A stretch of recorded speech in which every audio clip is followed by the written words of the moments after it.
ఇలాంటి వాళ్లకు మీరు చాలా దూరంగా ఉండటం మీకే మంచిది.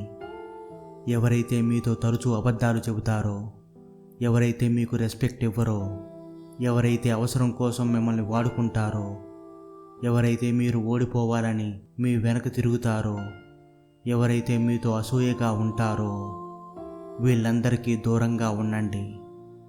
మన వల్ల ఇబ్బంది పడేవారికి, మన నుండి దూరం కోరుకునే వారిని ఇబ్బంది పెట్టకుండా మనమే దూరం అవ్వడం మంచిది. మన బాధల్ని ఎవరూ పట్టించుకోరు, మన కష్టాల్ని ఎవరూ గుర్తించరు, మన ఇబ్బందులు ఎవరికీ అవసరం లేదు. కానీ మన తప్పుల్ని వెతికే పనిలో మాత్రం అందరూ ముందుంటారు.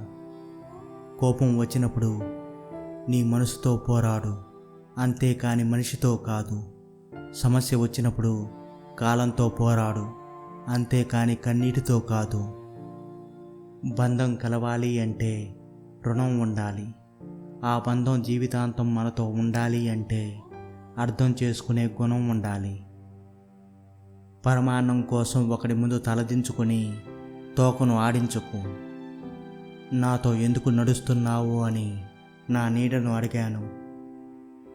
దానికది నవ్వుతూ ఇలా చెప్పింది, నేను తప్ప ఇంకెవరో చివరి వరకు నీతో రారు అని. ప్రతి దాని విలువ సమయం వచ్చినప్పుడే తెలుస్తుంది. ఫ్రీగా దొరికే గాలి కూడా ఆసుపత్రిలో ఖరీదుకే అమ్ముతారు. మంచి తోడు దొరికితే పేదరికంలో కూడా కష్టం తెలియదు. దొరకకపోతే ఎంత వసతి ఉన్నప్పటికీ సంతోషం ఏమాత్రం ఉండదు. జీవితంలో జ్ఞాపకాలకు విలువ ఎక్కువ. అది ఇచ్చిన బాధ సంతోషాన్ని బట్టి కాదు, అవి పంచిన మనిషిని బట్టి ఉంటుంది. మనం మన బాధను ఎవరితోనైనా చెప్పుకుంటే మన బాధ తగ్గిపోతుంది అనుకుంటాం, కానీ అది ఏమాత్రం నిజం కాదు. వారి దృష్టిలో మనం చులకనైపోతాం. ఇదే నిజం. కలిసి ఉన్న బంధంలో ప్రేమ ఉండకపోవచ్చు, కానీ ఎవరినైతే విడిచిపెట్టి బ్రతకలేమో ఆ బంధంలో ఖచ్చితంగా ప్రేమ ఉంటుంది.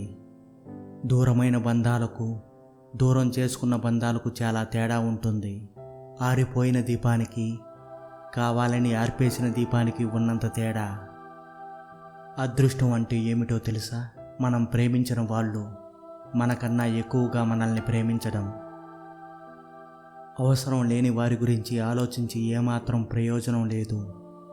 వాళ్ళు బంధువులైనా, స్నేహితులైనా, ఇంకెవరైనా సరే, మన విలువ తెలియని వాళ్ళతో ఏం మాట్లాడినా, వాళ్ళ కోసం మనం ఏం చేసినా మన విలువ వారికి ఏమాత్రం తెలియదు. బానిసగా బ్రతికినంతకాలం ఊరంతా నీకు చుట్టాలే. ఎప్పుడైతే నువ్వు ప్రశ్నించడం మొదలు పెడతావో అప్పుడే సొంత వాళ్ళు కూడా నీకు శత్రువులైపోతారు. తన మనసు బాధపడుతున్నప్పుడు తన చుట్టూ ఎంతమంది ఉన్నా తను ఒంటరివాడే. పరిస్థితులు నీకు అనుకూలంగా లేవని నువ్వు పరిస్థితులకు అనుకూలంగా మారొద్దు. ఒకరి దృష్టిలో మీరు విలువలేని వారు కావచ్చు, మరొకరి దృష్టికి మీరు ఎంతో విలువైన వారు కావచ్చు. కానీ దేవుడి దృష్టిలో మీ విలువ ఎంతో వెలకట్టలేనిది. మనల్ని దూరం పెట్టేవారికి మన ఫీలింగ్స్తో పని లేదు, వారి స్వార్థంతోనే పని. మనసు బాగోలేదని చెబితే ఓదార్చడానికి కొందరైనా వస్తారేమో, కానీ ఆర్థికంగా బాగాలేవని చెప్పి చూడు, చాలా వరకు నీకు దూరంగానే ఉంటారు. ఈ లోకంలో ఒకటి పరిస్థితి ఇంకొకటికి ఏమాత్రం అర్థం కాదు. అర్థం చేసుకునే ప్రయత్నం ఏమాత్రం ఉండదు. అడిగి తెలుసుకునే సమయము ఎవరికీ లేదు. గుర్తుంచుకో, నీకు నువ్వే, నీ తోడు నువ్వే కడదాకా. అర్థం కాని వయసులో ఆనందాన్నిచ్చి అన్నీ అర్థమయ్యే వయసులో కన్నీళ్లు తెప్పిస్తుంది జీవితం. మనకు వచ్చిన కష్టాలకు ఇతరులు ఎవరూ బాధ్యులు కారు. మన తలరాత బాగా లేకపోతేనే ఈ కష్టాలని తెలుసుకో. కొన్ని రిలేషన్స్ అంతే, దూరం నుంచే బాగుంటాయి, దూరంగా ఉంటేనే బాగుంటాయి. బాధ మనిషిని మార్చేస్తుంది, కొందరిని మౌనంగా, మరికొందరిని కఠినంగా. కాలానికి ఎంత గొప్ప గాయాన్నైనా మాన్పే శక్తి ఉందంటారు, కానీ కొన్ని గాయాలు మాత్రం గుండె ఆగేంత వరకు మానవు. చిన్నప్పుడే బాగుండేది, ఎక్కడ పడితే అక్కడ నవ్వేసి ఏడ్చేసేవాళ్ళం. ఇప్పుడు నవ్వాలంటే సంస్కారం, ఏడవాలంటే ఏకాంతం ఉండాలి. భార్య అంటే భారాన్ని పెంచేది కాదు, బాధ్యతలను పంచుకునేది. భర్త అంటే భరించేవాడే కాదు, భారం అనుకోనివాడు. అంత సులభంగా మర్చిపోవడానికి నువ్వు నా గతం కాదు, నా జ్ఞాపకం. మీ మనసులో ఒకరిని పెట్టుకొని బయట ఇంకొకరితో ఇష్టం ఉన్నట్లు నటించకండి. మీది నటనే కావచ్చు, ఎదుటి వారిది మాత్రం జీవితం. మీరు బాగానే నటిస్తారు. మీరే జీవితం అనుకున్న వారు మాత్రం రోజు నరకాన్ని అనుభవిస్తూ జీవోత్సవంలా ఉండిపోతారు. ప్రేమంటే మనం పక్కన లేనప్పుడు కూడా అవతలి వాళ్ళు మన గురించే ఆలోచిస్తారనే నమ్మకం. అమ్మాయి మనసిస్తే అబ్బాయి మనసివ్వడు, అబ్బాయి మనసిస్తే అమ్మాయి మనసివ్వదు. ఇద్దరూ ఒకరికొకరు మనసిచ్చి పుచ్చుకున్నా ఈ సమాజం వాళ్ళని గెలవనివ్వదు, కలిసి అసలే బ్రతకనివ్వదు. ప్రేమంటే ఒక చిన్న తప్పుకే వదిలేసి వెళ్ళిపోవడం కాదు, 100 తప్పులున్నా సరిచేసి తోడుగా నిలబడడం.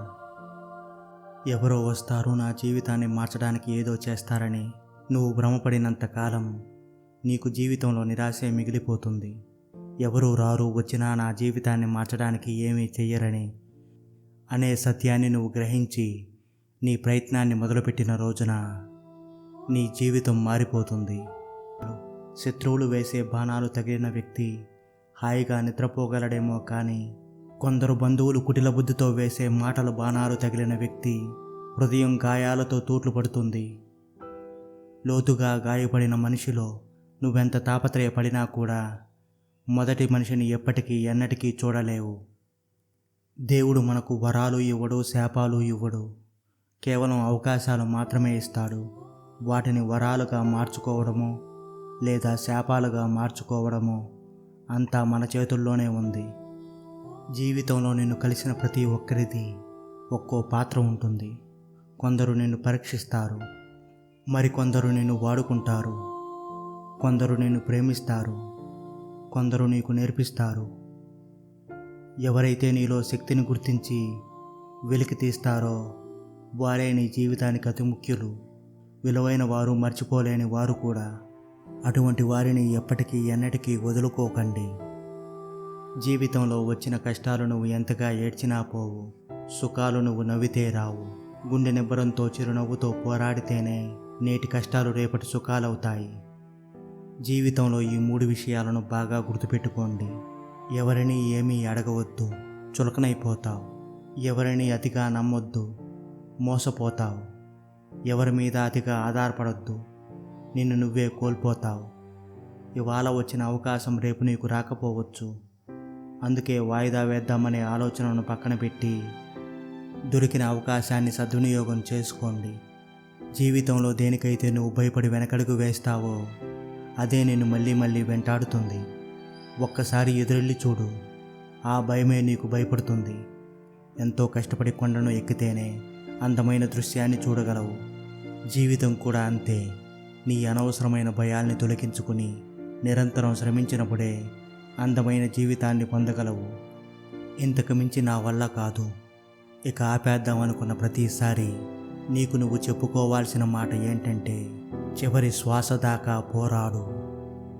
పాము తన గుడ్లను తానే పొడుచుకు తిన్నట్లుగా డబ్బు మదం తలకెక్కిన వ్యక్తి తన వాళ్ళను తానే దూరం చేసుకుంటాడు. ధైర్యం అంటే ఎవరో మన వెనక ఉన్నారని చెప్పుకోవడం కాదు. ఏది ఏమైనా, పరిస్థితులు ఎలా ఉన్నా మనకు మనం ఉన్నామని చెప్పుకుంటూ ముందుకు సాగిపోవడమే నిజమైన ధైర్యం. ఊహలకు వాస్తవానికి మధ్య చాలా తేడా ఉంటుంది. ప్రతినిత్యం ఊహల్లో విహరించేవాడు వాస్తవంలో ఆనందంగా జీవించలేడు. అలా కాకుండా నిజాన్ని అంగీకరించి వాస్తవంలో బ్రతికేవాడు దేనికి చింతించడు. మనిషి అందరితో నిజాయితీగా ఉండకపోయినా పర్వాలేదు, కానీ తనతో తాను మాత్రం ఎల్లప్పుడూ నిజాయితీగా వ్యవహరించాలి. మనం ఎప్పుడైతే మన జీవితంలో బద్ధకాన్ని విడిచిపెడతామో అప్పుడే మన జీవితాన్ని పట్టి ఉంచిన దరిద్రం ఆటోమేటిక్గా వదిలి వెళ్ళిపోతుంది. నీకు వచ్చిన కష్టాలతో, బాధలతో నీ లక్ష్యానికి అసలు సంబంధమే లేదు. దాన్ని సాధించడానికి నీకు కావాల్సిందల్లా నీ సమయం, నీ శ్రమ మాత్రమే. మనం ఆలోచించే ఒక్క ఆలోచన, చేసే ఒక్క పని, తీసుకునే ఒక్క నిర్ణయం జీవితాన్ని సమూలంగా మార్చేయగలవు.